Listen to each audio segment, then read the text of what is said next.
क्यों कुछ लोग हार्ड वर्क के बाद भी फेल हो जाते हैं?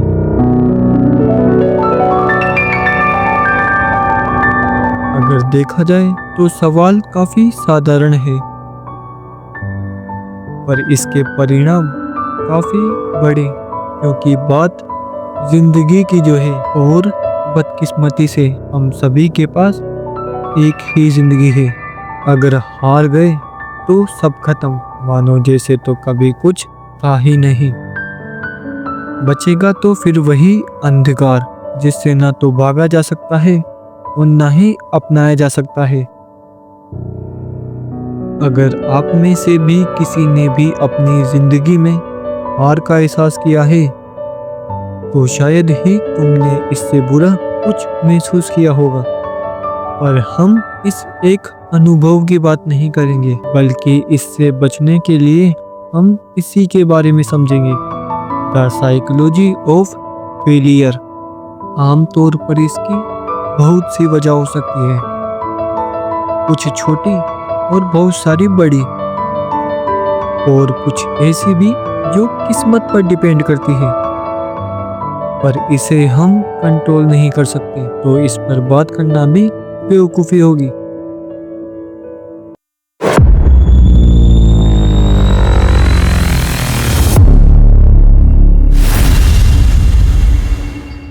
नेपोलियन बोनापार्ट, जो अपनी शाती रणनीति को लेकर काफी ज्यादा मशहूर था, उसकी हर रणनीति दुश्मनों को हर वक्त हैरानी में रखती, और इन्हीं रणनीतियों के कारण उन्होंने पूरे यूरोप को जीता। पूरे यूरोप को जीतना, इसका केवल अब ये मतलब नहीं कि वो एक बहुत बड़े राजा थे, बल्कि इसका मतलब ये भी है कि उनके पास उस वक्त दुनिया की सबसे बड़ी सेना थी। यानी कि अब नेपोलियन एक काबिल राजा के साथ साथ ताकतवर राजा भी था, और इतना ताकतवर राजा होने के कारण उसका ज्यादातर वक्त युद्ध की तैयारियां करने में, प्लानिंग करने में ही जाता। वैसे भी ताकत के इस खेल की यही तो खासियत है, इसे हम खेल सकते हैं, इसे हम जीत सकते हैं, पर इसे कभी खत्म नहीं कर सकते। फिर एक दिन नेपोलियन ने अपने साम्राज्य को और बढ़ाना चाहा। इस बार उसने शत्रु के रूप में चुना रशिया को।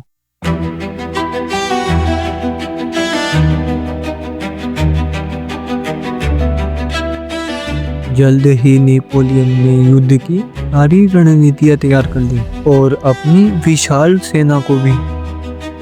अंदाजा लगाइए उस वक्त नेपोलियन की सेना कितनी बड़ी होगी, लगभग 6 लाख लोगों की, जो किसी भी युद्ध को जीतने की क्षमता रखती थी। पर इस सेना की एक कमजोरी भी थी, या फिर सभी बड़ी सेना की, कि इतनी बड़ी सेना के लिए युद्ध के दौरान खाने पीने का बंदोबस्त करना। लेकिन नेपोलियन ने इसका भी एक सफिशिएंट रास्ता खोज निकाला। जिस राजा से लड़ रहे हो उसी के आसपास के गांवों को लूटना और खाने की सभी सामग्री इकट्ठा करना, जैसे कि वहां की फसलें और जानवरों को मारकर खाना। अब नेपोलियन पूरी तरह से युद्ध के लिए तैयार था, और अब एक विशालकाय सेना हथियाने चली थी एक विशालकाय राज्य को, रशिया। रशिया के तौर पर मैं एक बड़ी सेना की बात नहीं कर रहा, मैं बात कर रहा हूँ एक बड़े क्षेत्रफल की। और अब नेपोलियन अपनी पूरी सेना के साथ निकल पड़ा। जल्द ही नेपोलियन रशिया के विल्ना शहर में पहुंच गया। वहां उन्होंने देखा कि उनसे लड़ने के लिए पूरे शहर में कोई भी नहीं था, ना तो रशिया के सोल्जर और ना ही वहां के सिविलियंस। ये देखकर नेपोलियन की सेना काफी खुश हुई कि रशिया के राजा ने नेपोलियन के डर से अपने हाथ पीछे खींच लिए। पर रशिया के वीरान शहर के साथ साथ नेपोलियन को दिखाई दी उजड़ी फसलें और मृत जानवर। इसका मतलब साफ था कि रशिया की सेना ने जानबूझकर फसलें खराब कर दी ताकि नेपोलियन के हाथ कुछ ना लगे। पर नेपोलियन ने इसे नज़रअंदाज कर आगे बढ़ना सही समझा। अब नेपोलियन की सेना विटेस्ट देर तक पहुंच चुकी थी और हुआ एक बार फिर वही वीरान शहर, उजड़ी फसलें, जलते घर। रशिया की सेना ने सब कुछ तबाह कर दिया। न सिर्फ रशिया की सेना ने बल्कि वहाँ के आम लोगों ने भी अपने ही घरों को जला दिया। और अब नेपोलियन की सेना को भी खाने की कमी महसूस होने लगी।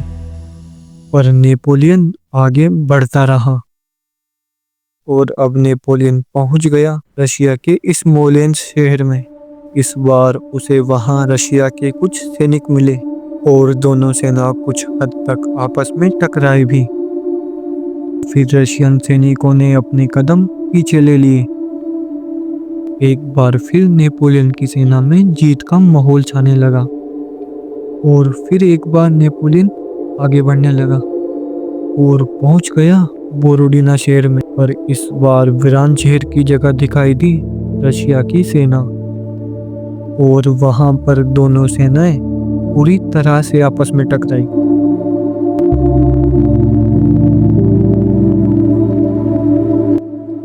और फिर एक बार नेपोलियन की ही जीत हुई। पर अभी तक भी रशियन सेना पूरी तरह से नहीं हारी, पर वो एक बार फिर पीछे हट गई। अभी तक नेपोलियन अलेक्जेंडर की इन चालों को समझ नहीं पा रहा था, पर नेपोलियन को यह तो साफ नजर आ रहा था कि उसकी सेना खाने की कमी के कारण पहले के मुकाबले काफी ज्यादा कमजोर हो गई। पर वहीं से थोड़ी दूरी पर था मॉस्को। मॉस्को उस वक्त रशिया का सबसे ज्यादा डेवलप और मशहूर शहर था और नेपोलियन ने सोचा वहां पर अलेक्जेंडर जरूर अपनी सेना के साथ होगा और एक बार फिर निकल पड़ा मॉस्को की ओर। पर इस बार जो हुआ वो सच में चौंका देने वाला था।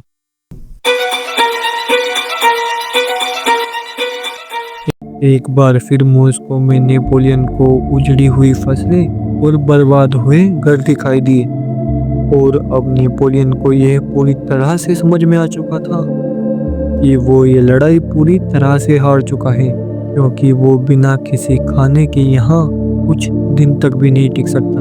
और नेपोलियन तुरंत अपने युद्ध को समाप्त करके यूरोप की ओर जाने लगा और दूसरी तरफ अलेक्जेंडर अपनी सेना के साथ नेपोलियन की तरफ आने लगा।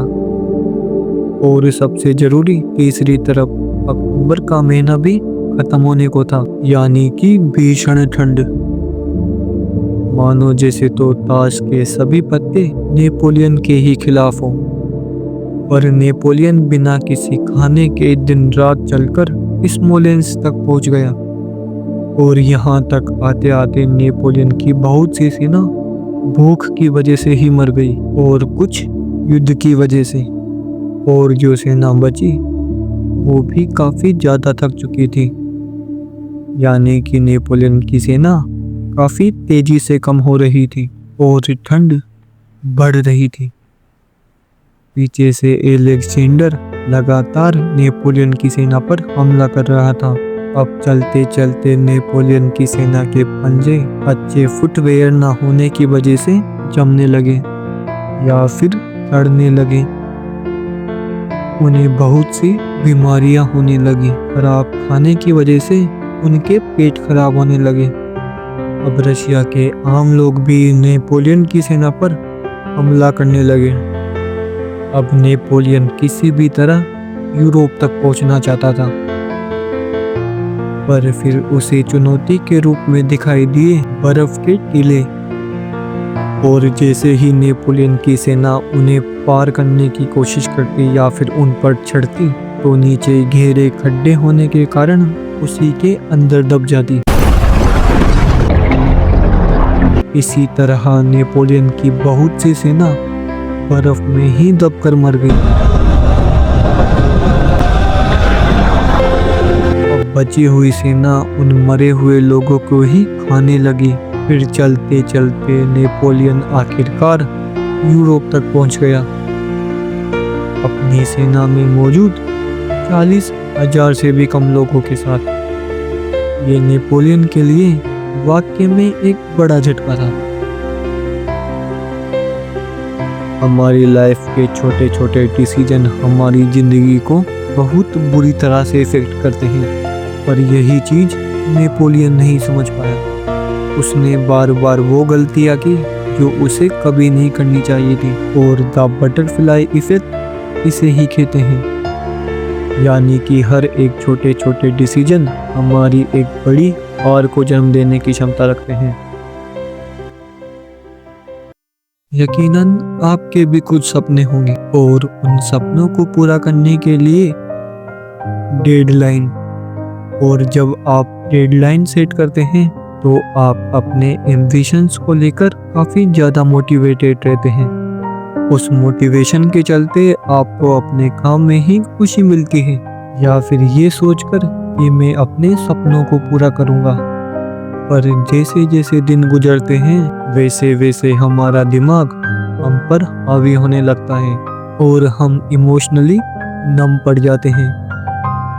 अब हम सारा दिन बस अपने सपनों के बारे में सोचते हैं और थोड़ा बहुत मेहनत भी करते हैं। अब जैसे जैसे डेडलाइन नज़दीक आने लगती है तो हमें एहसास होता है कि हम अपने सपनों को पूरा नहीं कर पाएंगे, अपने उस एक लौते गोल को अचीव नहीं कर पाएंगे। फिर हमें अपने आप पर गुस्सा आता है, हम गिल्ट में डूब जाते हैं, हम अपने आप को, अपने वजूद को कमज़ोर समझने लगते हैं। पर अगर देखा जाए तो उस गोल को पाने के लिए हमने उस लेवल का हार्ड वर्क किया ही नहीं था। हमने तो बस ख्वाब सजाए थे, हमारे अंदर ही एक ऐसी दुनिया बनाई थी जो हर तरह से परफेक्ट हो। पर अगर सच में सपनों को पूरा करना है तो हर आने वाले दिन पिछले दिन से ज़्यादा मेहनत करनी होगी। और अगर देखा जाए तो मैं भी यही करता हूँ, और आने वाली वीडियो पिछली वीडियो से बेहतर बनाने की कोशिश करता हूँ।